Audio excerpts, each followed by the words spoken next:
Hey, what's up? It's Andre Farnell and I'm back again. So today I want to speak about intention and legacy. Now this is something that, mostly men talk about, especially men my age. Uh, actually, I speak to a lot of younger guys too. Younger and successful guys who are, into achieving stuff, but they want to be successful in a way that leaves a legacy. So when they leave, something greater than them is left on this planet. I also work with women who want to do the same thing. So I think it's a human thing that we want to do that. We want to create that. And I wanted to speak about what I think it takes to make that happen. So I'm really good at transforming stuff. Like I've been transforming people's bodies and the way they think for like 20 years now, right? And one of the things that I think is a catalyst to that is the most successful people on the planet are able to make a decision and stick with it.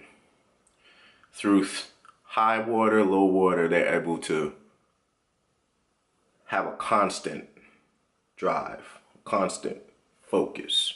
So their intention and their purpose, whatever that may be, it's steady. It's probably the only steady thing in their lives because everything else is all jumpy all over the place. And most of them don't have really good balance in things outside of that focus or that intention. So for a lot of people, it's career.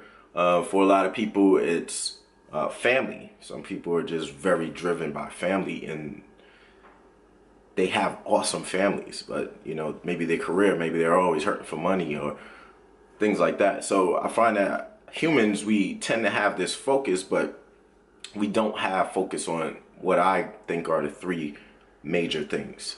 You gotta weigh your buckets. You can't put too much in one bucket and don't have anything in the other bucket because that's just no balance. So intentions, focus, and legacy, I think it has a lot to do with the ability to have balance. So the three buckets I'm speaking about is the one is relationships. So that includes family, that includes friends. Two is financial. And that's the bucket that, a lot of people struggle with and it affects everything. And then third is your health, your wealth, strength, capability, right? So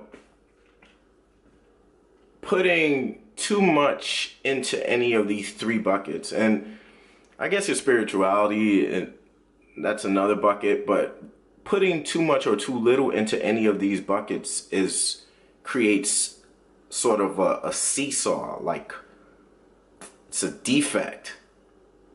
And if you're not feeding those things, they affect every other vein in your life. And so you'll get a lot of stress. They don't teach it in school anywhere. It's not like there's a relationship one-on-one thing. These are things you have to go outside of yourself to find. You have to invest in yourself to learn. So I'm going to give you an example. For years, I struggled with finances. Like I'd make a whole lot of money. I don't have a problem with bringing in money. It's the keeping of it and the investing of it. So for years, all through my 20s, I just struggled with money. Like I had the health, I had the physical body, I had that stuff. And, I didn't have the tools that it took to set aside money and grow money and make the money work for you and set up passive lines of income and do things like that. I didn't have that. So what I had to do was hire a mentor. And now I have 3 mentors and all of them are helping me build and fill that bucket. Now that bucket, I'm not going to fill to the detriment of my health. I'm not going to fill to the detriment of my marriage, my family and things like that. But I'm going to get it a little bit higher. I've been working out and helping others work out. I was 12 years old when I first lifted a weight, did a push-up, and I've never stopped. And so that bucket was really full. It gave it a lot of attention, a lot of nurturing.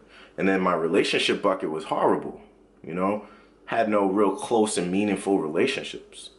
And so I actually took the hard road with that, and that's something I still have to work on. That bucket is still kind of low, but I have a wife, and I have a great family that loves me, but I had to go back and like mend those relationships because, you know, I was in foster care, bouncing from home to home with my brother, and I didn't have anything to build trust. Like I didn't have no one to model it for me, no one to see. And without trust, you don't have any relationship. So I had to work on myself internally to be able to trust other people and to feel like I can love other humans and do all that stuff. And boom, I have some result in that. And I'm very happy with where I am with my personal relationships.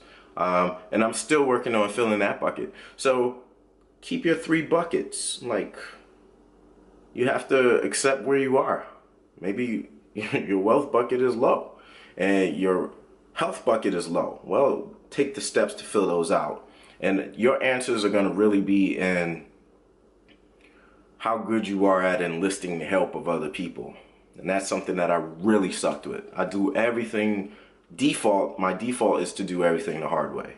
And for me, I had to get over that. I had to get over the fact that I need help, and that enlisting the help of other people is what is going to make it possible for me to have my buckets, my balance, my happiness in this lifetime. This is my real life. There is no other time. There is no other time. So this is my other share. That's my other share. To leave a good legacy, you have to have intention, make strong decisions, and then enlist the help of other people. Hopefully that helped. This is real as I can share it. As always, you're greater than any past circumstance. You're greater than any current crap that you're going through. And ultimately, you are responsible for sharing the best version of yourself with the world. Peace.